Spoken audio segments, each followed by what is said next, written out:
Good practice last night, 120, just shy of 128, wasn't it, on the big one? Yeah, getting there, isn't it? Just sort of going along with the flow of the race meeting. Yeah, a little bit faster, chipping away, just understanding the new blade and understanding how it works. And it's new technology to me, fly-by-wire, engine braking systems and one thing and another. So, but no, solid 2 laps. It actually felt a little bit easier, if that makes sense. First night it was like holding on to some horns on a wild beast, but last night it was just flowing a bit more, hitting some of the marks, and then I did a cheeky lap on the super stock bike. I got stuck in an accident up on the mountain with that, and by the way, I hope the boys who had the bump last night are all recovering. But there, I went out my 600. It got red flagged, unfortunately, so I didn't get very far. I only got to just coming out of Union Mills, and so I had to do a lap following. We'll come back, and that was freezing cold. I bet it was. When you're not riding hard, I was like freezing. And then I've only got one screen from my 600. And I was following Lee Johnson, and a rock come up and smashed my screen. So cheers, Lee. That's 60 quid you owe me or whatever.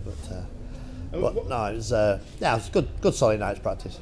What's the difference between the stocker? Are you running electronics and rider aids and traction and all that kind of stuff on the superbike, but none on the stocker, or is it the other way around? Yeah, there's none really on the superbike, and we haven't really got any traction on the super stock bike either. It just tends to hold it back. There's a lot of places where it hits bumps and spins, and then traction kicks in and one thing and another. So, to be honest, I don't even know. It's just the way I run it in BSB. So I have to have a word with the team. I should really know myself, but there's that many buttons on that dashboard on them 5 blades. I haven't even got a clue myself what half of them do. But no, just going along with what the data's saying on the superbike and what the team are thinking. They've been using them week in, week out for 3 years, and little steps, little bits, lowered the bike, and just looking for a bit more stability. I think that's the main thing. But last night was a bit more fun. Another sleep on it today. We've got some more ideas today, and just keep going with the meeting.